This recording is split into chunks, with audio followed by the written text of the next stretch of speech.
कृपया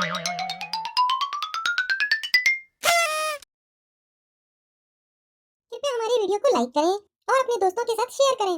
और अगर आपने अभी तक हमारे चैनल को सब्सक्राइब नहीं किया है तो तुरंत सब्सक्राइब बटन पर क्लिक करके हमारे चैनल को सब्सक्राइब कर लें और बेल आइकन को प्रेस कर दें ताकि जब भी हम कोई नया वीडियो अपलोड करें तो आपको नोटिफिकेशन मिल जाए। एक समय की बात है, एक गांव में एक मूर्तिकार रहता था। उसे मूर्ति कला से बहुत प्रेम था और इसी प्रेम के कारण उसने अपना पूरा जीवन मूर्ति कला को समर्पित कर दिया। वह मूर्ति कला में इतना निपुण था कि उसके द्वारा बनाई गई हर मूर्ति जीवित प्रतीत होती थी। उसकी कला के चर्चे न सिर्फ उसके गांव में बल्कि दूर दूर तक के नगर और गांव में भी थे। आज तो लाइन टूट ही नहीं रही, इतने लोगों की भीड़ लग गई है मूर्तियां लेने के लिए। हा हा हा हा हा। ये तो आपके इन हाथों का जादू है। आप जो मूर्तियां बनाते हो उनका जवाब ही नहीं है। सच कहा आपने। ऐसा लगता है इन मूर्तियों को देखकर कि अभी बोलने लगेंगी। सभी लोग उसकी कला की बहुत प्रशंसा करते थे। लोग अपने घरों को सजाने के लिए मूर्तिकार से ही मूर्तियां लेकर जाते थे। ऐसी स्थिति में जैसा सामान्यतः होता है वही हुआ। मूर्तिकार के अंदर अहंकार जाग उठा। वह खुद को सर्वश्रेष्ठ मूर्तिकार मानने लगा। कौन है जो मेरी जैसी मूर्तियां बना सके? न जाने कहां कहां से लोग आते हैं मेरे पास मूर्तियां लेने के लिए। मेरे द्वारा बनाई गई मूर्तियों में कभी कोई त्रुटि नहीं निकाल सकता। उम्र बढ़ने लगी, परंतु मूर्तिकार के हाथ की सफाई ठीक वैसी की वैसी थी जिसे पहले हुआ करती थी। उम्र बढ़ने के साथ जब उसका अंत समय निकट आने लगा तो वह मृत्यु से बचने के लिए युक्तियां सोचने लगा। अब तो बुढ़ापा आ गया है, पर मुझे अभी मरना नहीं है। अभी तो मुझे और मूर्तियां बनानी हैं। मुझे कुछ तो करना होगा जिससे मैं यमराज से अपने प्राण बचा सकूं। मूर्तिकार किसी भी तरह से यमदूत की दृष्टि से खुद को बचाना चाहता था। आखिरकार उसे एक युक्ति सूझ ही गई।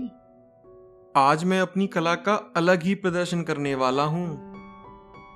मैं अपनी ऐसी मूर्ति बनाऊंगा कि कोई मुझे पहचान ही नहीं पाएगा।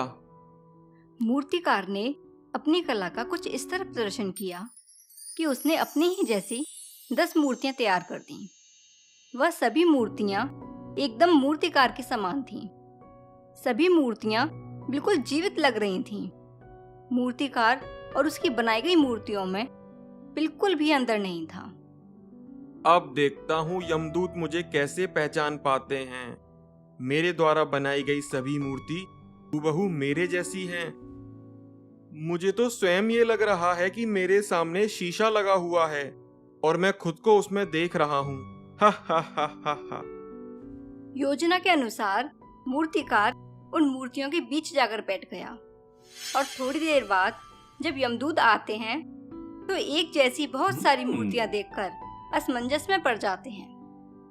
अरे ये क्या, एक जैसी इतनी सारी मूर्ति और सभी मूर्तियां मूर्तिकार के समान ही हैं। इनमें मूर्तिकार को खोज पाना तो असंभव है। मूर्तिकार की योजना कारगर सिद्ध हो गई। यमराज तो पहचान ही नहीं कर पा रहे थे कि इन सब में से मूर्तिकार कौन सा है। मुझे अच्छी तरह से ज्ञात है कि मूर्तिकार अवश्य ही इन मूर्तियों में कहीं छिपकर बैठा है, परंतु अब पता कैसे लगाया जाए? मूर्तिकार के प्राण हरने के लिए उसकी पहचान करना बहुत जरूरी था। यदि यमराज मूर्तिकार के प्राण लिए बिना ही चले जाते तो यह प्रकृति के नियम के विरुद्ध होता और प्रकृति के अनुसार मूर्तिकार का अंत समय आ गया था। यदि मैं चाहूँ तो इन सब मूर्तियों को तोड़कर अभी पता लगा सकता हूँ कि मूर्तिकार किस मूर्ति में छुपकर बैठा है, परंतु मैं किसी की कला का अपमान नहीं करना चाहता। यमराज ने मूर्तिकार का पता करने के लिए एक तोड़ निकाल ही लिया। मूर्तिकार को अपने मूर्ति कला पर बहुत अहंकार था। इसी का फायदा उठाकर यमराज ने मूर्तिकार की मूर्तियों में त्रुटि निकालना शुरू कर दिया। सभी मूर्तियां कितनी सुगम और सुंदर लग रही हैं, परंतु कुछ कमियां हैं जो इन मूर्तियों की सुंदरता को घटा रही है। यदि मूर्तिकार मेरे सामने होता तो मैं उसे जरूर बताता कि इनमें क्या कमियां हैं। बस इतना सुनकर ही मूर्तिकार के अभिमान को ठेस पहुंच गई और उसका अहंकार जाग गया।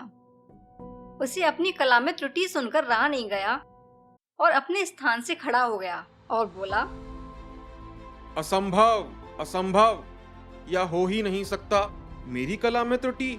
जरूर तुम्हारी आंखों में कोई खराबी है।